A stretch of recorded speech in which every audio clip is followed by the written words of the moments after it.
The mean of daily pocket allowance in rupees is rupees 18 and we need to find the frequency missing frequency f। तो सबसे पहले क्या करो, इन सभी को ऐड कर लेते हैं क्योंकि ये हमारी एफ आई है। क्या क्या है एफ आई? 7, 6, 9, 13, F5, 4। सबसे पहले हम निकालते हैं समेशन ऑफ एफ आई। सारी फ्रीक्वेंसीज को ऐड करो। 7 + 6 13 + 9 22 25 35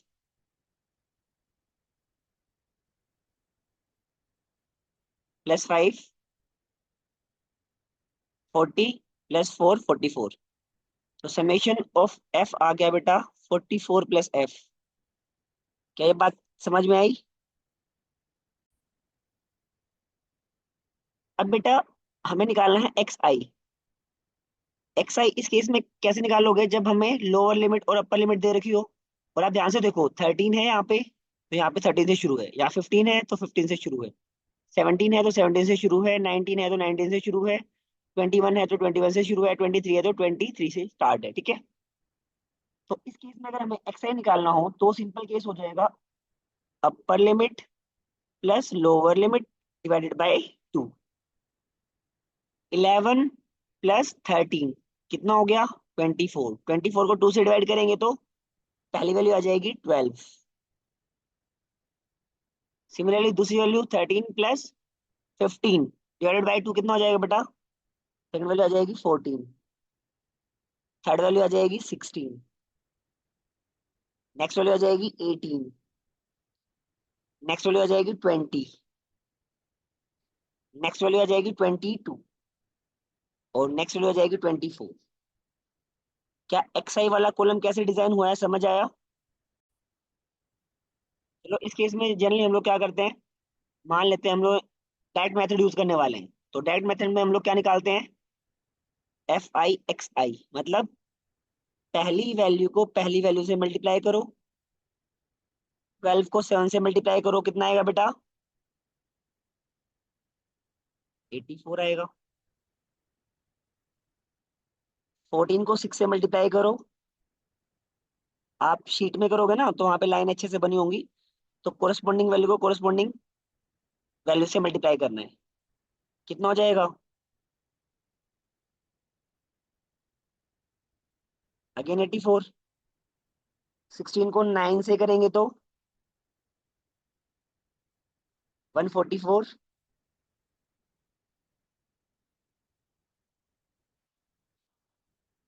18 को 13 से करेंगे तो 18 3 जा 54, 5 कैरी, 18 1 जा 18 और 5 23।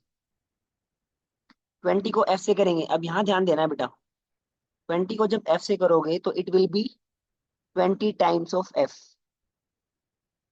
ठीक है। 22 को 5 से करेंगे तो 110।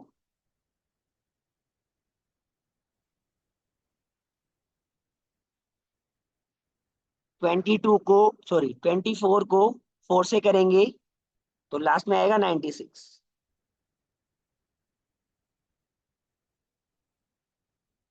बेटा मल्टीप्लाई कर रहे हैं, 20 multiplied by F that will become 20 F. अब हमें क्या निकालना है? Summation of F I x I निकालना है। इन सभी वैल्यूज को ऐड करो, बताओ कितना आ रहा है? 20 एफ को एज इट इज रख लेना और जो नंबर आए उसको ऐड कर देंगे। 20 एफ को एज इट इज रखना, ठीक है। बताओ ऐड करके कितना आ रहा है, फटाफट ऐड करो।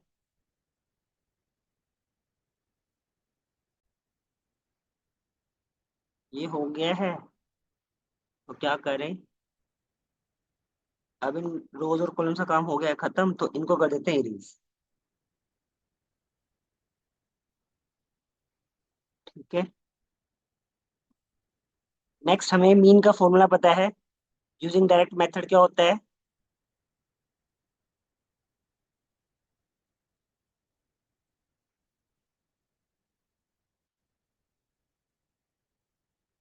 मीन यूजिंग डायरेक्ट मेथड क्या होता है बेटा? X bar is equal to summation of F I x i divided by summation of F i. हमें मीन तो दे रखा है ₹18, तो यहाँ लिख दो 18 is equal to summation of F I x I कितना है 20f plus 752। Summation of F I कितना आया था हमारे पास 44 प्लस एफ। क्या कर दो बेटा? क्रॉस मल्टीप्लाई कर दो।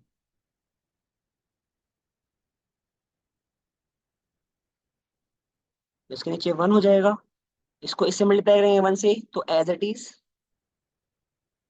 20f plus 752 is equal to, अब 18 को नीचे मल्टीप्लाई करेंगे तो 18 को 44 से मल्टीप्लाई करो।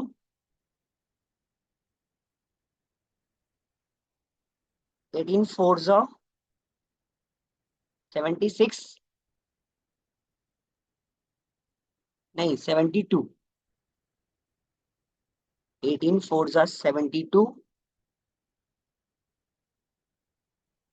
7 कैरी, 18 फोर जो 72 और 7792 प्लस 18 को f से करेंगे तो 18f।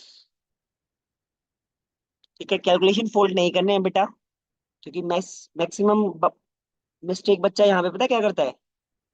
कैलकुलेशन मिस्टेक बहुत होती हैं स्टार्ट में, और वो सिर्फ प्रैक्टिस से ही ठीक होंगी। ठीक है, कई बार हो जाता है, ह्यूमन एरर बहुत ही इजी है। यहाँ तक क्लियर है बेटा? अब हम लोग क्या करेंगे बेटा? इस वाले इक्वेशन को सोल्व करेंगे। क्या करो? 18f को लेफ्ट हैंड साइड में ले आओ। 20f minus 18f is equal to 792 minus, ये पॉजिटिव है तो राइट हैंड साइड जाके क्या हो जाएगा? नेगेटिव 752। 18 20 में से 18 जाएगा तो 2f बच जाएगा, और 792 में से 752 को सब्ट्रैक्ट करोगे तो 40 बच जाएगा। तो एफ की वैल्यू कितनी आ जाएगी बेटा? 40/2, दैट विल बी 20। तो ये आपका आंसर हो गया। मैच करो आंसर। क्वेश्चन नंबर 5 में बेटा थोड़ा सा आपको ध्यान देना है। वो ध्यान क्या देना है? देखो statement, in a retail market fruits vendor were selling mangoes kept in a packing box. These boxes contained varying number of mangoes, किसी में ज्यादा है किसी में कम है। Following was the distribution of mangoes according to the number of boxes. 15 ऐसे boxes है बेटा जिसमें 50 से 52 के बीच में है। 110 ऐसे बॉक्सेस है जिसमें मैंगोज का जो क्वांटिटी है वो 53 से 55 के बीच में है। लेकिन ध्यान से देखो, यहाँ पे 52 है लेकिन यहाँ पे 53 है, यहाँ पे 55 है लेकिन यहाँ पे 56 है, यहाँ 58 है यहाँ पे 59 है, यहाँ 61 है लेकिन यहाँ पे 62 है। तो ये डेटा कॉन्टिन्यूस नहीं है। तो पहले हमें क्या करना पड़ेगा? इसको कॉन्टिन्यूस बनाना पड़ेगा। क्लियर है? जब डाटा कॉन्टिन्यूस, यहाँ पे देखो क्वेश्चन नंबर 6 में देखो, जैसे 150 पे खत्म हुआ 150 से शुरू हुआ, 200 पे खत्म हुआ 200 से शुरू हुआ, 250 पे खत्म हुआ 250 से शुरू हुआ, 300 पे खत्म हुआ 300 से स्टार्ट हुआ। This is a continuous data. लेकिन ये वाला डाटा जो क्वेश्चन नंबर 5 में दे रखा है ये कॉन्टिन्यूस डाटा नहीं है बेटा। तो पहले क्या करना पड़ेगा? हमें डाटा को कॉन्टिन्यूस बनाना पड़ेगा। तो हम डाटा को कॉन्टिन्यूस कैसे बना सकते हैं? क्या करना? हाँ, 0.5 ऐड कर दो अपर लिमिट में, और 0.5 सब्ट्रैक्ट कर दो लोअर लिमिट से। 0.5 ऐड करो अपर लिमिट में, या ये वाली वैल्यू कितनी बन जाएगी? ये बन जाएगी 52.5। ये कितनी बन जाएगी? 55.5। ये कितनी बन जाएगी? 58.5। ये कितनी बन जाएगी? 61.5। ये कितनी बन जाएगी? 64.5। एक काम और भी करना है क्या? 0.5 सब्ट्रैक्ट करना है इसमें से, लोअर लिमिट में से। तो इसमें से 0.5 सब्ट्रैक्ट करोगे तो कितना आ जाएगा? 49.5। ये कितना हो जाएगा? 52.5। ये कितना आ जाएगा? 55.5। ये कितना आ जाएगा? 58.5। ये कितना आ जाएगा? 61.5। अब ध्यान से देखो, जो नई बनी है ना सीरीज, 52.5 पे खत्म हो रही है, 52.5 से शुरू हो रही है। 55.5 से पे खत्म, 55.5 से शुरू। 58.5 पे खत्म, 58.5 से शुरू। 61.5 पे खत्म, 61.5 से शुरू। ठीक है। तो जो अब नई बनी है ना ये क्लास रेंज, से ये जो नई क्लास बनी है, ये कॉन्टिन्यूस है। ठीक है। यहाँ तक क्लियर है बेटा?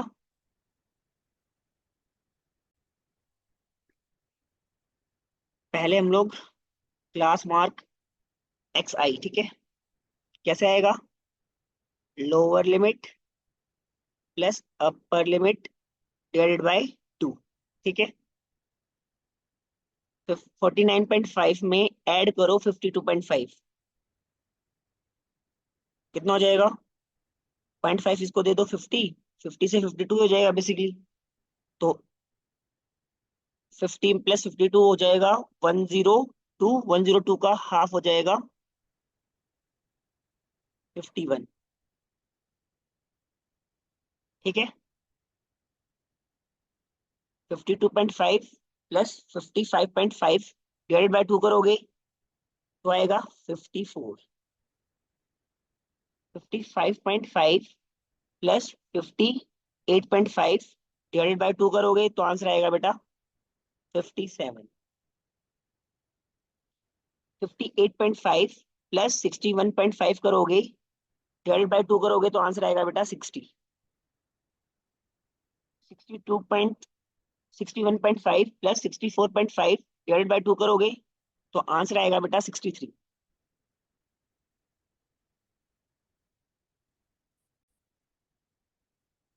इसके साथ लिखो बेटा एफ आई की वैल्यू।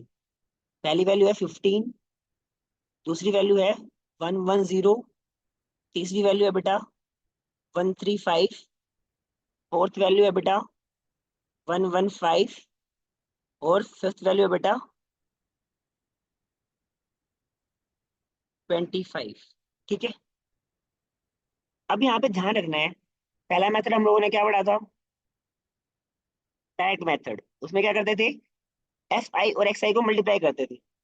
अब देखो, इन दोनों को मल्टीप्लाई करेंगे तो एक बड़ा नंबर आने वाला है, इन दोनों को मल्टीप्लाई करेंगे तो बड़ा नंबर आने वाला है, इन दोनों को मल्टीप्लाई करोगे तो भी एक बड़ा नंबर आएगा, इन दोनों को मल्टीप्लाई करोगे तो भी एक बड़ा नंबर आएगा, इन दोनों को मल्टीप्लाई करेंगे तो भी एक बड़ा नंबर आएगा। ठीक है।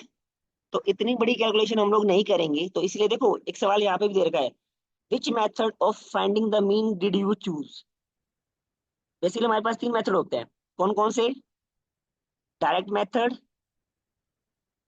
Assumed mean method, and step deviation method. ठीक है। तो इस वाले में आप पहला मेथड तो यूज नहीं करेंगे, डायरेक्ट मेथड यूज नहीं करेंगे। क्यों? क्योंकि जब डायरेक्ट मेथड यूज करने जाओगे बेटा तो क्या हो जाएगा? कैलकुलेशन बहुत ज्यादा बढ़ जाएंगी। ठीक है। विदाउट कैलकुलेटर कैलकुलेट करने में बहुत टाइम लग जाएगा।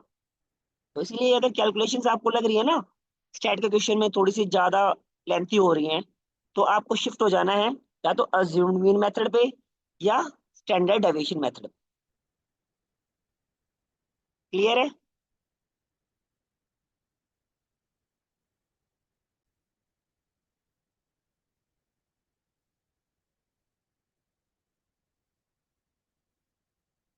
बेटा अब ये देखो, ये टेबल ध्यान से देखनी है। पहला कॉलम क्या कह रहा है? Class interval. ठीक है। दूसरा क्या कह रहा है? Number of students F I. तीसरे में क्लास मार्क आ गया एक्स आई। अब की बार देखो, एफ आई एक्स आई नहीं निकाला, पहले क्या निकाला? D I. डी आई को बोलते हैं बेटा डेविएशन।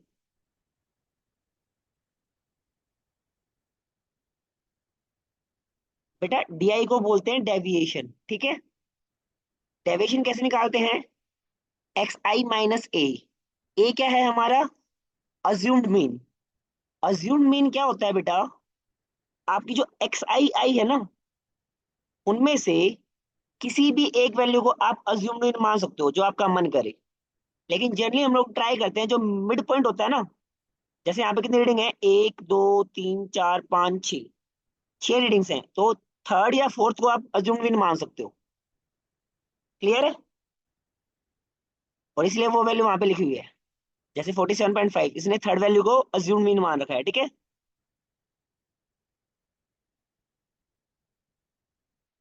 इज इट क्लियर बेटा? डेविएशन निकालने के बाद नेक्स्ट कॉलम क्या बनेगा बेटा? FIDI। आपकी बार जो डेविएशन वाली रो आएगी ना, कॉलम आएगी, उसको हम लोग FI से मल्टीप्लाई करेंगे, फिर उसका समेशन निकाल लेंगे। तो समेशन ऑफ FIDI निकालना है अज्यूम मीन में, ठीक है। और जब फाइनल मीन निकलेगा, फाइनल मीन देखो, वो होगा ये फॉर्मूला याद रखना है। Final mean x bar is equal to assumed mean plus summation of FIDI divided by summation of FI। Clear है बेटा मेथड?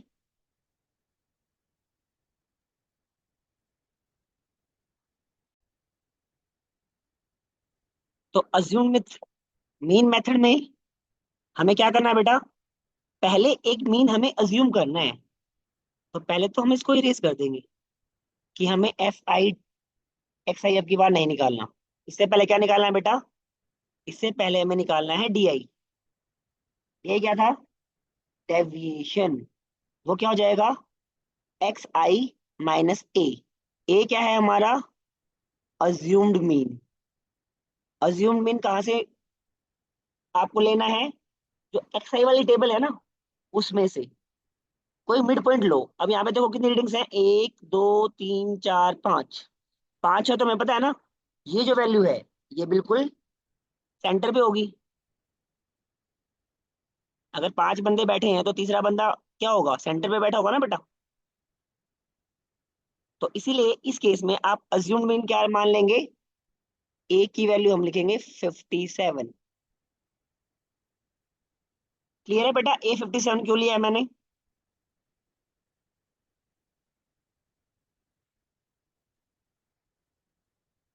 कशिश,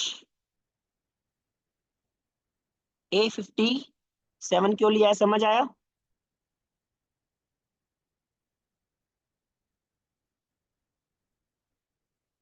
ओके। चलो डेविएशन वाली कॉलम पूरी करते हैं। पहली डेविएशन क्या हो जाएगी? XI - A। पहली वैल्यू क्या है बेटा? 51। 51 में से अगर 57 को घटाएंगे तो कितना आ जाएगा बेटा? -6 आ जाएगा। तो पहली वैल्यू क्या आ गई? -6, पहला डेविएशन। दूसरा डेविएशन कितना आ जाएगा बेटा? 54 - 57, -3 हो जाएगा। तीसरा डेविएशन क्या आ जाएगा बेटा? 57 में से 57 जाएगा तो कितना बच जाएगा? 0। 60 में से 57 को घटाओगे तो क्या बचेगा? 3। 63 में से 60 जाएगा तो कितना बच जाएगा? सॉरी, 63 में से 57 जाएगा तो कितना बच जाएगा बेटा? 6। क्या डेविएशन वाली कॉलम समझ में आई कैसे आई है बेटा? Now last step. अब बेटा अगला स्टेप करते हैं। अगला स्टेप क्या था? हमें क्या निकालने हैं? FIDI।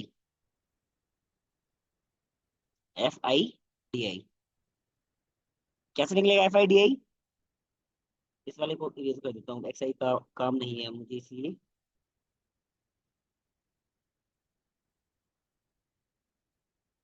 ठीक है, आपको राइट में बनानी है, मैं लेफ्ट में बना रहा हूँ क्योंकि मेरे पास थोड़ा सा स्पेस कम अवेलेबल है।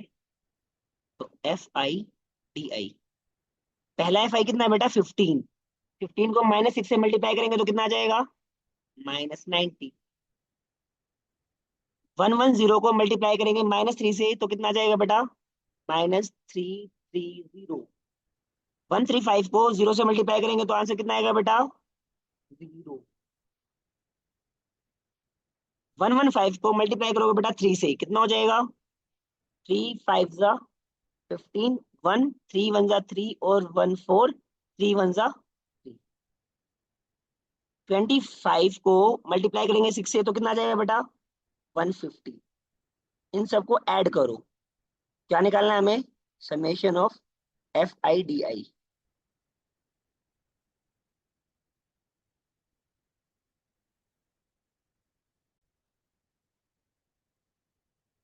देखो बेटा, सोल्व करने का तरीका अलग अलग हो सकता है। जैसे मैंने क्या किया है यहाँ पे, 345 में से 330 को घटा देते हैं, 15 बच जाएगा।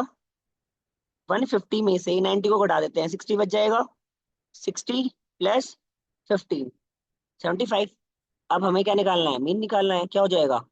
A plus summation of FIDI divide by summation of FI। FI को ऐड किया है, अभी कर लो। नहीं किया है तो एक बार FI को ऐड करो। ये आया है हमारा 57 प्लस ये आ गया है 75 डिवाइडेड बाय, इन सभी को ऐड करो, कितना हो जाएगा?